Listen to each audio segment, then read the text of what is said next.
Welcome back to another Computercraft episode.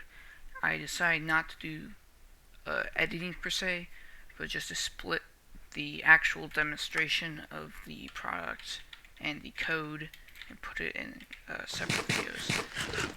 If you do end up wanting to see the code of this after watching this video and you want to see how it actually works and an in-depth look into the code, I may already have it on my channel by the time you're watching this, or if it's not there and you do want to see that, please comment down below that you want to see an in-depth look at the code. What we have here is a basic internet system. So here we have the user computer, which will be what the user is going to be using. That's a test, that's a in development server, so we aren't going to be looking at that entire part of it, because that's not currently in the working. Here's the test server. Eventually, servers will look like this with multiple computers. I'll explain a little bit of why that is. Here's the actual web browser server, which is kind of like Google. Here's the actual subservers that will be doing all the actual user interface stuff, the website. So what I gotta do is I gotta start all these up. So bear with me as I start all of these servers up, and then start this one up. Director computer. Again, we're gonna ignore these. Just want to make sure this is off, just so that nothing can really get to that. Alright, and then the user screen will be the terminal. So we are now connected to the internet browser subservers, specifically subserver, like the first one, I think. It goes 1, 2, 3 as the chosen from that one. This ID is 2, so the ID is kind of like the IP address. So what that's going to do is we're going to give it a URL, which is going to be test.com, which is that server. And the subserver that we are currently connected to will try and look if it has this website in their database, which I'm going to be updating later to be more easy to add websites. It already is easy, but you have to edit the code and copy it to everything else, so it's not too easy. So then it's going to give this user terminal the IP address, and then we're going to connect to it right away. We're now connected to test.com, so this is all coming straight from there. Ready for input. Since this is a test server, it really just has basic functions. Yeah, it has a lot of code. This whole thing actually has a lot of code that I cannibalized from one of my other programs, so it all just works. So a lot of this stuff on this test server is from that cannibalized code. So I just listed the contents that are on that server, which is just only new thing here is server test. That's kind of just a testing thing that I was doing before, is from cannibalized code. Again, it's a test server, so it's not really meant for anything. This program on it called math, so it's just a calculator that adds 2 numbers. Again, just for testing purposes. Then I can get the time. I mean, that might be useful. In-game time. That might be useful for actual servers, but I can disconnect then, which will bring me back to the internet browser, which I'm now connected to number 2 again. One important thing is to not terminate the code I'm gonna add a measure in that makes sure it stops you from doing that without disconnecting from it, because that does kind of ruin things, and then that basically makes the server subserver inoperable that you have connected to. So you have to make sure that you disconnect from the internet. Let me make sure I'm recording. Yep. So I've disconnected from the internet. My browser will now close. As you can tell, I am now in the actual Computercraft shell. Like that. We have some dev things, like what it's sending. The basic explanation without going into the code is that all the signals, like the text and stuff that is being sent to the user computer and back, is actually all in ASCII code for every character. So every character that gets displayed is a different ASCII code that is sent 0.05 seconds apart. You don't need that. It's kind of just a buffer just in case, and because it looks cool. Like, tell me that this doesn't look cool when it just like scrolls apart. There's only uppercase letters that I can send, because lowercase letters are stand-ins used in the code to send specialized ASCII control characters that activate functions within the user terminal, such as a clear the screen, which is the letters lowercase c as a stand-in for the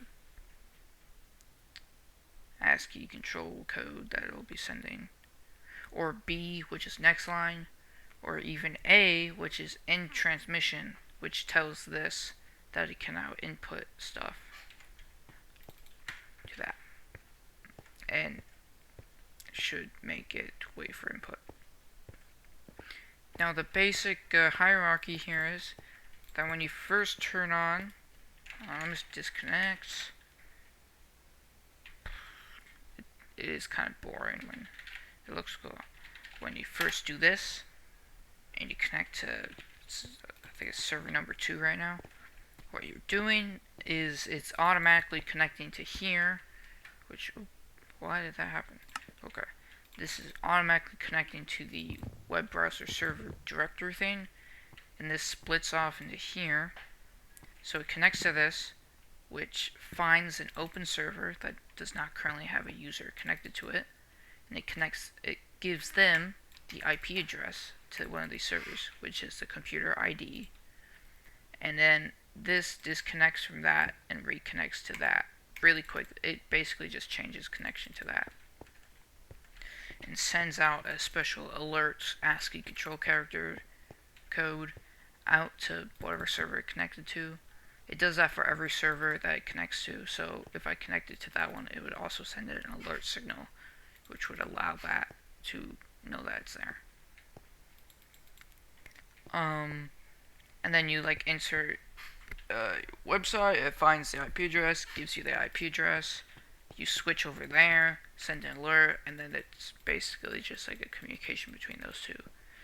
This one resets back into the waiting for a new user, and it sends kind of like a ready control signal back here to let that know that that server is now open. That's why if you're on this server and you just close the program without typing disconnect and letting you know you're disconnecting, it'll just wait forever for your input, and this one will always think that that's on. Like, someone's always going to be on that. It's going to be like waiting for it to come back.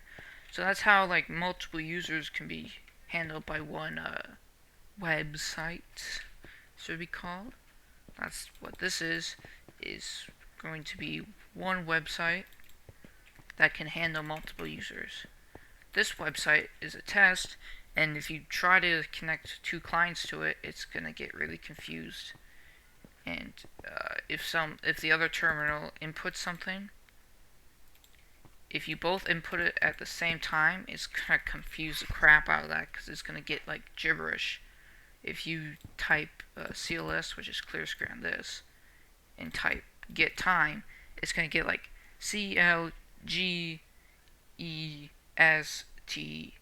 space TIME, which is like CLS combined with get time, and it's going to get confused, and it's going to return command not recognized, and both computers will probably pick up on that.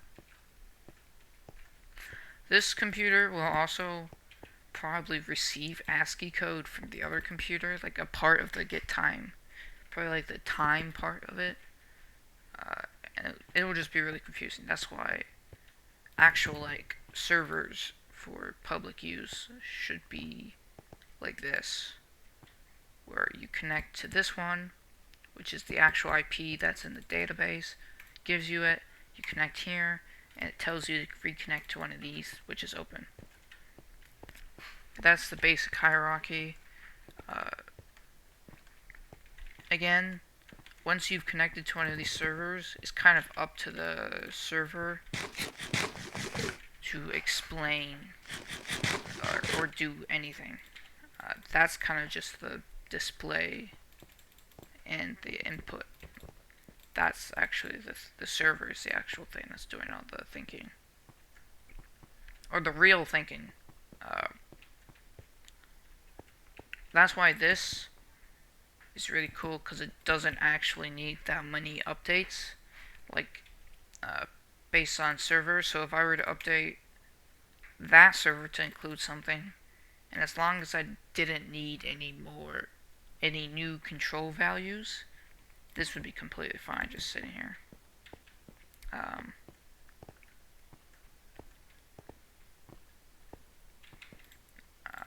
But if I did need a new control value, let's say a control value I'm thinking of adding, and I should add, is a control value to tell the computer to wait for a specified amount of time, which I'm thinking of adding, so that like a sleep function, if I wanted to add that to that, in order for this to understand that, I would need to add it there, or else it's going to try to match the code with something, and it'll return a nil, and it'll probably like crash the program. So, anyways, that's gonna be the video. Again, if you do want to see an in-depth explanation of the code, as in I gotta do this quick. Someone's gonna get the look at my freaking web browser or my desktop. If you want to see all of this explained and my Chromie code, which, God, it's so bad. Again, this is all cannibalized. Then you can leave a comment down below letting me know.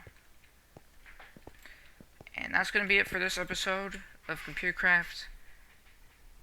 This has been Heliu7103 with my terrible internet and Minecraft using Computercraft. Hope you enjoyed. Goodbye.